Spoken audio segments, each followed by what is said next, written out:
when our inherent nature is that we are love, like we are lovable all the time, and people's actions towards us they're rarely a reflection of who we are. It's just a representation of what they are going through. But we take it that so personally. So what I see for myself, at least, and for the people around me, is that as we're going more and more on our healing journey, for example, it's just a small example, we are, let's say, less reactive to our family members. Like, let's say we have family members who easily get on our nerves, and that's just a dynamic. It has been our whole life. But then when we start healing, I've noticed when we are less reactive to them, or like we're able to just pause in the moment before we're triggered or during the trigger, we step back and we're like, okay, like how can I respond to this differently? Kind of like breaking the pattern and seeing that it can be different, and you don't have to be reactive to it. And that takes a lot of courage, honestly, like shadow work, resisting the urge to blame the other person and also blame yourself, because it's really just all about compassion.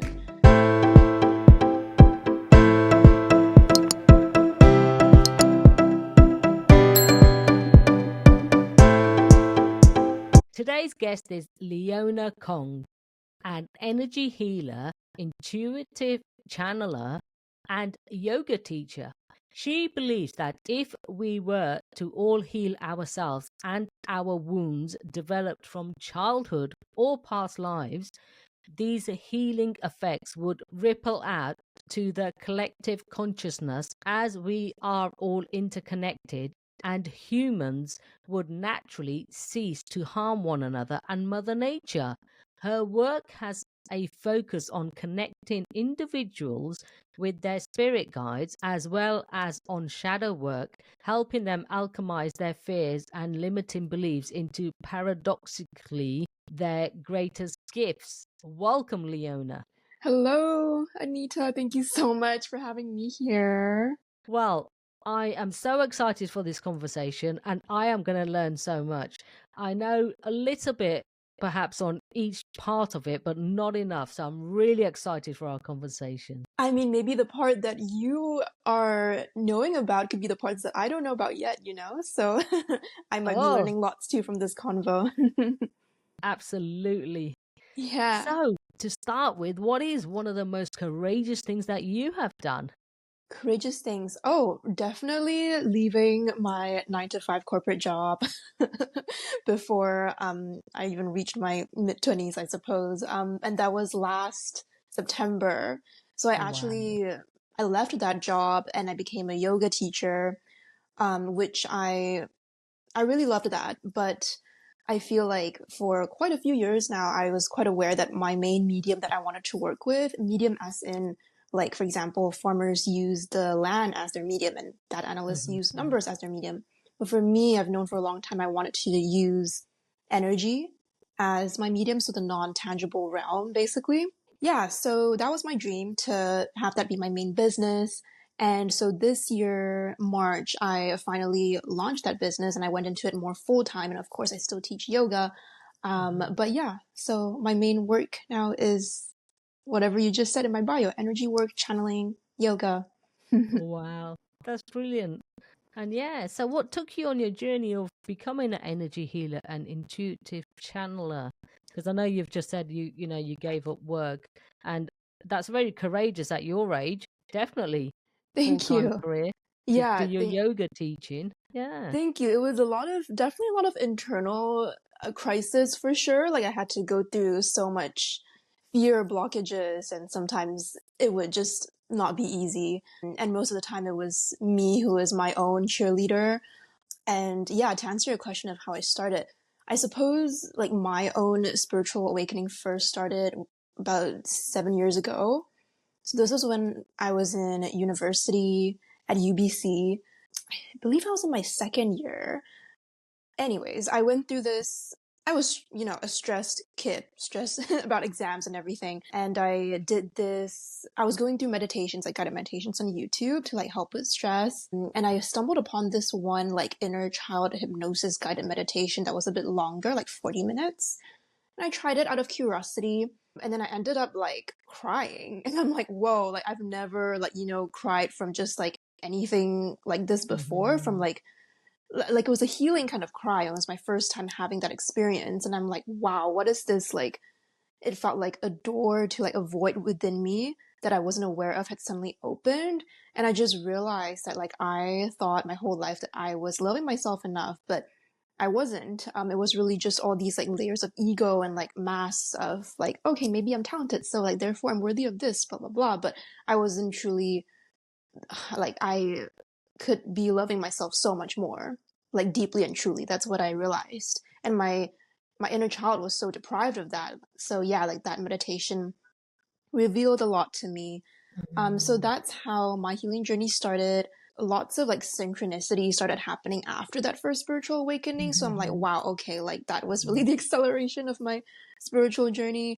So fast forward maybe 2 years after, COVID hits, and like a lot of other people, I spent a lot of time Yeah. going inward, had a little crisis as well, like identity crisis of like, okay, like I have always been so passionate about climate action, and I've always Mhm. dreamed of my work being in this field. But then during COVID, as I was going inward and meditating more and also learning experientially through indigenous teachings, I just started to realize that the core of why we harm each other and why we is because we harm ourselves, or rather like, is Mhm. because we've got all these like wounds that we've like picked up when we were a kid, or even from a past lives.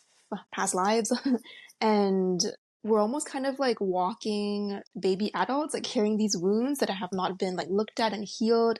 Yes. And because of that, there's so many times that we take things hard on ourselves, or like we loathe ourselves, and in return we don't have enough compassion for others, and we just like are careless of people, or we are reactive to people. And that also translates into how we treat Mother Earth, and how Mhm. we view her.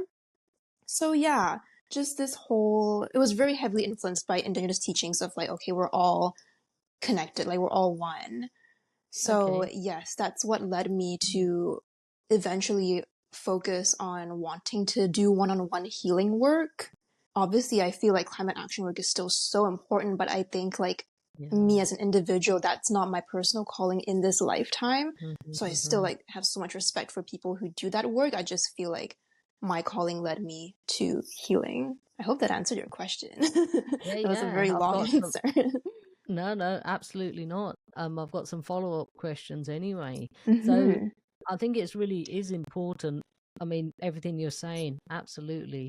And like anything, we start with ourselves. So we have to heal ourselves, like you said, and Hmm. then we can heal or help others, can't we? Yep. So, can you explain why it is so important to heal ourselves and our wounds developed from childhood or past lives? Tell me more about that. Let's dive into that. Yeah, for sure. I feel like this is kind of where shadow work steps into. But anyways, I That's would my next say, question.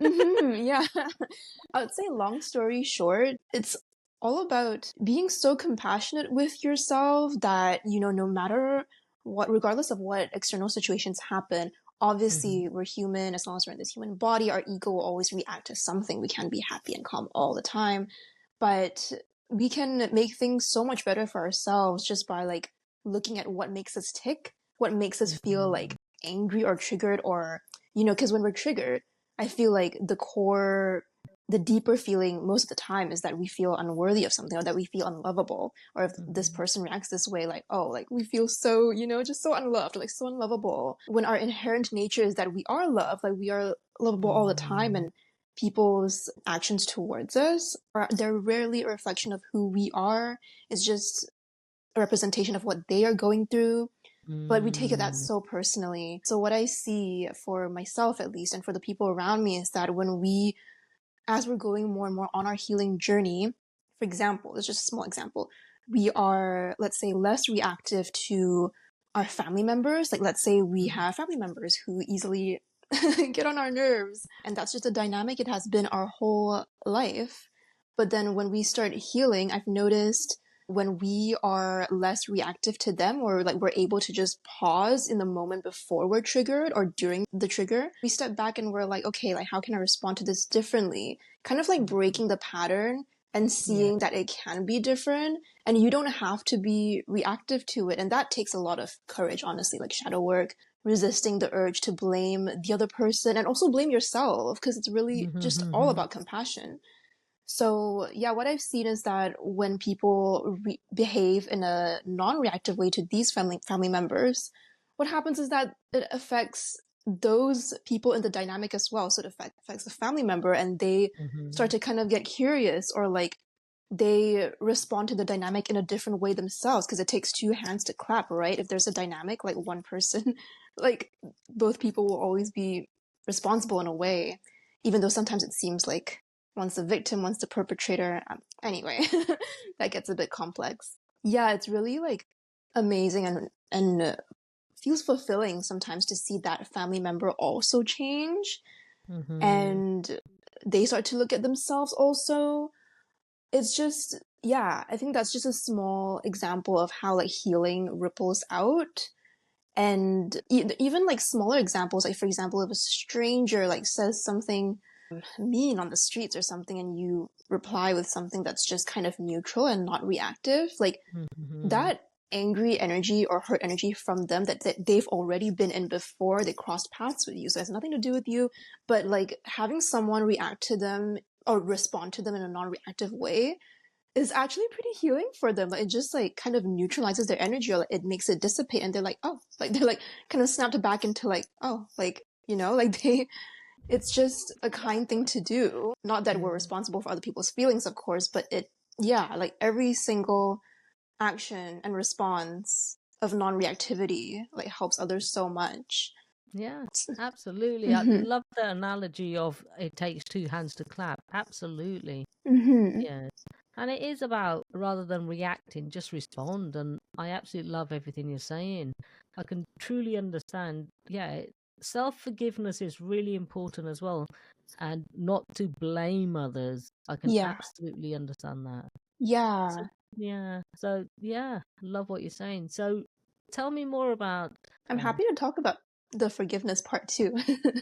okay, yeah, I'll take Yeah, it. like yeah, about forgiveness, I feel like in regards to like being hard on yourself, Mm-hmm. like that can be so almost addictive sometimes. Like, you know, Yeah. people want to be, or rather they're so familiar with just being hard on themselves. And yeah, I feel like it's just it's such a weight to carry that you feel responsible to carry, but really it isn't yours to carry. And yeah, forgiveness, like with regards to other people, sometimes it feels almost more satisfying to just hold on to that resentment. And like, I personally can testify to this, but really like what it does, it's just like siphoning out or draining out your energy, like your life force.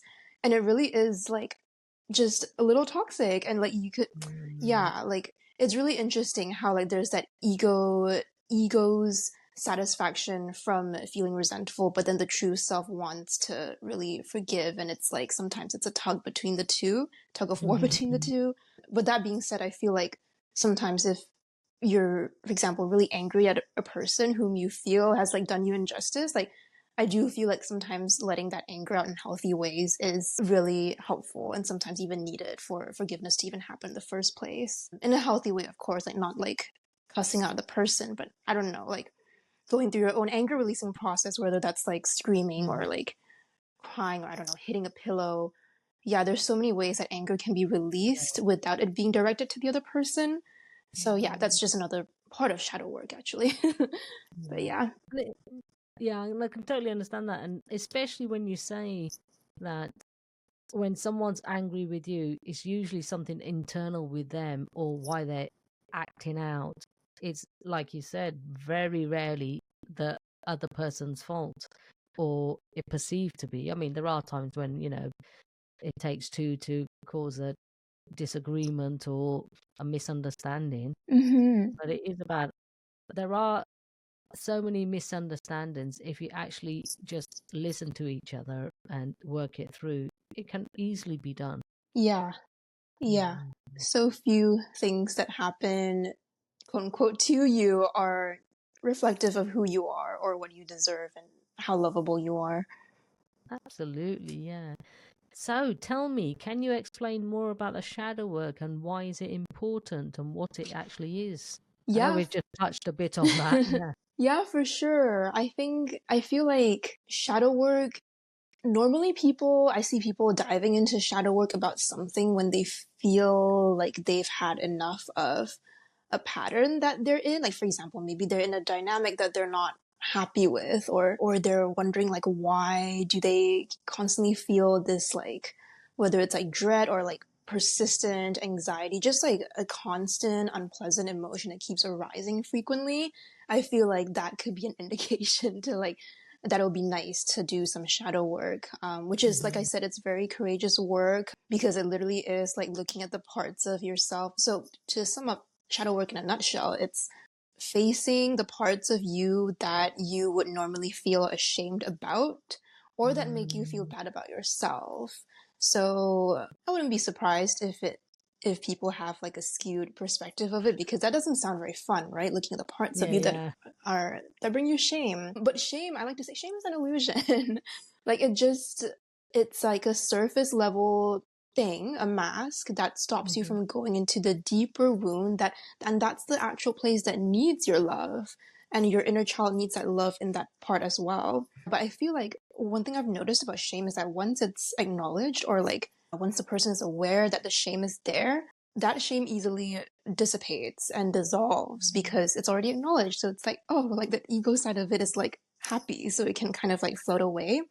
And then it's much easier to look at like what's really hiding underneath. And most of the time, I like to say, like, there are two kinds of pains, like the pain of entertaining the shame, or of like staying away from the wound, and and just continue your old patterns and your old like reactive self to any situation. That's kind of the hard pain, because you're so rejecting this side of you, like this shadow part, and also the shame is making you reject it. So that's a hard pain. But once shame is acknowledged and it goes away, and you're able to look at your shadows and kind of be curious about it and get comfy with it, even be friends with it, like embrace it, because it Yes. really is just a part of you that you've like sifted aside for so long, but it deserves to be looked at. And that part, once you get there, like that, there may also be like a pain or a sadness, but it's a soft pain. That's what I've noticed. Like, it really is just a soft pain of like, oh, okay, I'm here now, this is what I'm feeling, just let this run through my body. And there's no other way I can describe it, but it's a soft pain.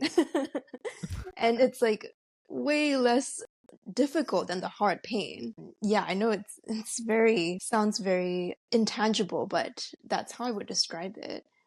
And like once that Yeah. soft pain is like felt, that's when like the compassion and compassion comes through, and just so much more like integrity and like self-security that you feel. It's almost as if like your inner foundation is stronger, because like these parts of you that you've like rejected for so long, that were kind of quote unquote lost, like they have been remembered, so you are more whole, and so you feel more holistic almost. And that just contributes to a stronger foundation, and that literally builds so much self-esteem, which is so different from confidence, because confidence can be a mask sometimes, but Yeah. self-esteem is like, so, it's all foundational. Yeah, it's, I can't tell you how great it is for self-love.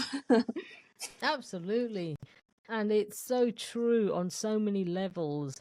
Like the saying goes, if you can't love yourself, you can't love anybody else. You really have to deal with yourself first. And I think people tend to really think that's not important.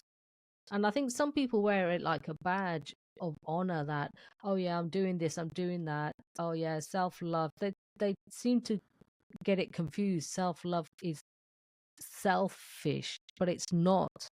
Yeah, yeah. That kind of reminds me, actually, like, I, yeah, I spent the last month thinking about unconditional love and what it means to unconditionally love someone else. And I've realized, for me at least, like, unconditional love includes boundaries sometimes, because boundaries Mm, are self-love. And so unconditional love has to include prioritizing yourself first. So essentially, for example, sometimes if you're in a dynamic or like a close relationship, a close connection that's not serving you, and like in order to change the dynamic, like let's say you're not happy with the way this person is treating you, in order to change that, sometimes what would need to happen is you leaving that dynamic and that connection altogether, leaving that connection and loving that person from a distance. So that could be what unconditional love looks like in that situation, because it's hard to show love when you're together. So like, why not just show love from a distance? And then that boundary, that distance between you, like helps with that, helps you unconditionally love them. But it's also prioritizing yourself. But yes, you're so right. Like shadow work, loving ourselves, like that just translates into just a lot more compassion for other people. So like when people are acting out, like it's almost like you're more and more able to see through them or see through their behaviors and be like, oh, like, this person's just scared, or they're just, something's triggering them. I don't know what, but it's triggering them. And you're almost able to just view it so compassionately. And there's something so liberating about that. Imagine it's so liberating if someone like cusses at you and you just like take it like, oh, like that's just so much peace. Like you're literally not letting that affect your day and your mood. Like you're in so much control of your inner peace, which to me is just one of the most important things in life. That's my take. Absolutely. And I think you really hit it on the nail there by saying that, because it is. If we could have compassion for how something occurs for someone else, the world would definitely be in a better place. Yeah. Yeah. So I'm all interested in spirit guides. Tell me more. Tell me more, Leona. Oh, where do I even start? Yeah, I'm curious if you've had, I don't know, any experiences with your spirit guides too. But sure, I'll start. So to me, or in my experience, spirit guides are basically entities in like realms other than this earthly physical realm. So they don't have a physical body, and perhaps most of them have already like passed on from their lives in this earthly realm. But most of the time, like they've already been knowing you before you were born. And sometimes they could be your ancestors. If some people believe in like angels and guardian angels, like there's that too. Sometimes it's even like pets that have passed on, so like spirit animals. Yeah, and like these spirit guides, basically they're a team. So from what I've seen so far, looks like everyone has a team of spirit guides. And they've all got like different energies and personalities too. Like it's really interesting. So like my take is, because they've been knowing you since before you were born, they know your soul, literally. They know where your soul is going, what direction it's heading, what lessons it's meant to learn. It just sees like they see the whole bigger picture. So like for me, like I value the advice and lessons from my earthly mentors so much. Like let's say like from my friends, from my elders, my teachers, my healers, I value those so much. But I feel like in the end, as long as we are in this ego body, like this physical body, like everything, any advice, any perspective will always come through some sort of lens, some filter of like their own projections of their past experience or whatever. Not necessarily negative, but because these spirit guides don't have physical bodies or an ego, I find that all of their messages and all their advice come from a place of like unconditional love and for your highest good. So it's the messages that you really truly need in the moment. Yeah, like that's how I would describe it. And they're really always there for you. And I find that like the more one acknowledges them or like shows appreciation for them, the more they show up in your life and like, help you with synchronicities and blessings here and there. And yeah, yeah. That's brilliant. Yeah. So, what actually is intuitive channeling, and what does that involve, Leona? Yeah, I would say channeling is just like yoking messages from these spirit guides, whether it's my spirit guides or for me, I also work with other people's spirit guides. So I also channel and I get messages from them also, just things that they want to say, basically. Sometimes I get that by writing also, but most of the time it really is just in meditation and just like intuitive downloads. Yeah. Yeah. To me, it's as simple as that. Yeah. No, that's fine. Don't hmm complicate it. Hey, Yeah. absolutely. So, tell me more about your work. How do you work with people, and what is your processes? Yeah, for sure. So I suppose my meatiest, juiciest offering, it's called Spirit's Journey, but it's a 3-hour session of like connecting. The goal is to connect them with their spirit guides. And also most of the time the guides lead me to do an energy healing, on their energy field. So normally what happens is I sit them down and we sit and chat and we talk about what they're feeling right now, like what's underneath that feeling. So it is kind of shadow work. And it's a little somatic as well, because I like to ask them, like, where are you feeling this in your body right now? Because most of the time we're so in our heads and just analyzing everything. Like, it's hard to truly feel difficult emotions when we're always overthinking, which us as a society, like, we're used to overusing the mind and logic. So yeah, that's kind of the process. And sometimes there's an emotional release if it's the person's first time ever feeling that in their body and being present with it. So yeah, I just encourage them to let those emotions run through the body. The more it flows and runs, the better. And crying is, to me, I like to say, it's so productive. And every time I cry, I just like congratulate myself, because I know for sure that there is real healing going on inside. Like, shifts are happening, energetic changes are happening. So it feels good.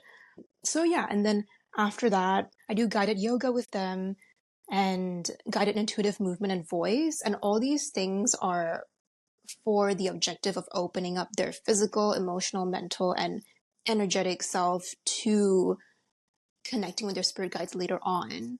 So it's a gentle opening. Yeah, and so that culminates with them resting, lying down. Sometimes they nap.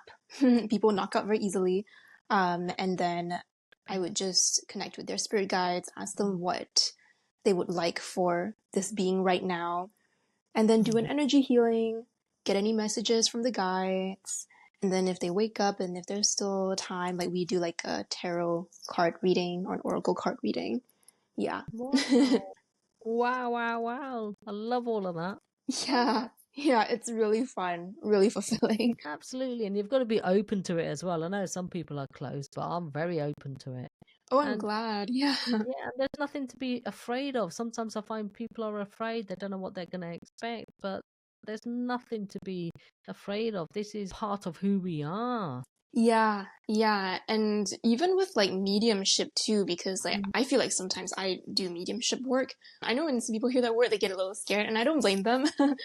I somehow don't really have a fear with these things. I feel like even if during a session, if there's a need for me to cast away like a spirit or an entity that's not serving this person's highest good, and they're just there as kind of a disturbance, and I would have to peacefully cast them away. I've never been afraid of that really, because like I've already, I'm a vessel or vehicle that's already been put there. Like, the universe wouldn't put me in this moment if there wasn't something that I could do, or if it wasn't something that I could handle. So I've just like been always trusting that I wouldn't be faced with a problem that is too big for me. Yeah, like, we're just so much stronger and more powerful than we believe ourselves to be. Yeah, and any fear, any doubt really just like takes away from that power, because fear is the opposite of love, right? But each time I'm like with a client, like, and healing them, it's always just been like pure unconditional love. So I feel like that makes the work easier as well. Like, I'm just not scared.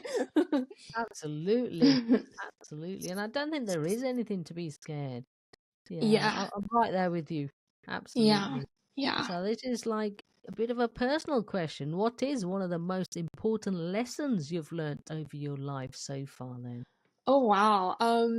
Literally what you just said. Like, I feel like there's trusting and surrendering, even when a situation brings a lot of fear. But the opposite of fear is love and trust. So just keep on leaning into those qualities, and things will just work out.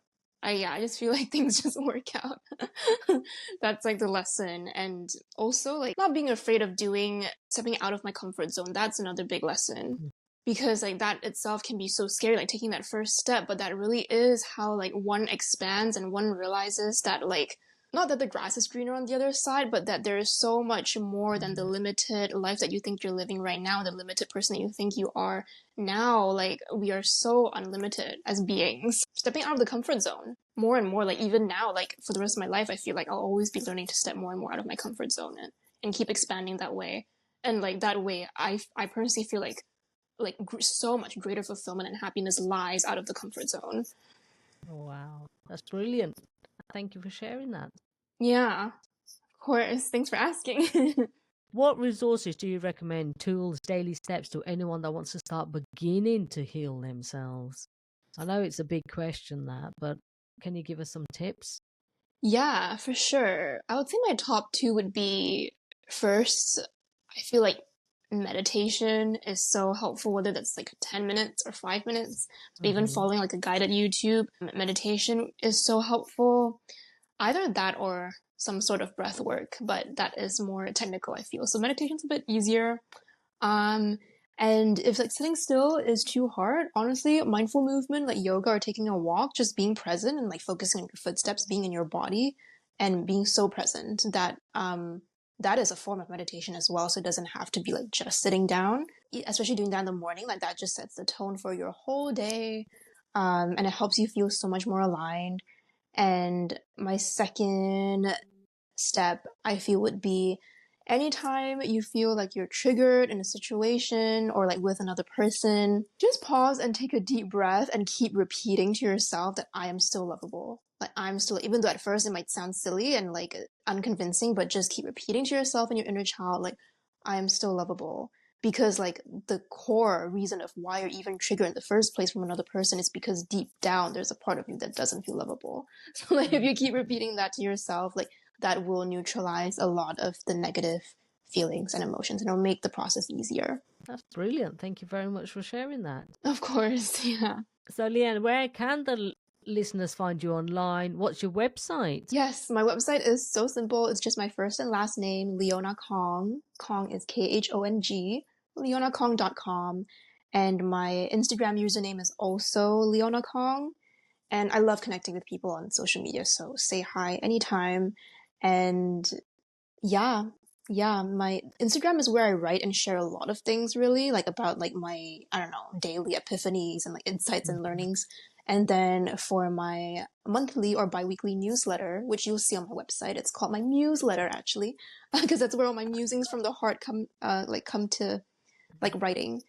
That's where I write a lot of long form stories. I love storytelling, as you can probably tell. If you would like to hear more in-depth, like intimate stories about like my personal growth, healing, everything, highly recommend my newsletter. Yes, that's about it. That's brilliant. Thank you for sharing your insightful wisdom and knowledge with us today. And by doing the work on yourself, by doing so, you have helped so many others make a difference. I really like to acknowledge you for that. Thank you, Leon Khong. Thank you so much, Anita, for holding space and for listening, for asking such great questions. Thank you, my pleasure. So we are all about create the courage to be fearless. What is your definition of courage? I love that question. Listening to your heart and taking that step that your heart feels called to, even though it may not seem logical and it might seem a bit scary, but follow the heart's calling anyway. Like that'll be so much more rewarding than listening to your logical mind. The heart is so intelligent. But it was a story of like this girl who got a heart transplant from this person. And because the heart carries actually so much of like intelligence and like personality also, like this girl was able to track down or identify like a murderer. The murderer used to have this heart actually, but because now she had the heart, she was able to identify that this person carried out like the crime. And yeah, like this crime was solved, something like that. If you Google it, it's really, really cool. But it's just like a testament to how intelligent the heart is. And it's so underrated. People were so used to just defaulting to our logical mind all the time, but the heart holds so much intelligence. That's what I've learned, at least.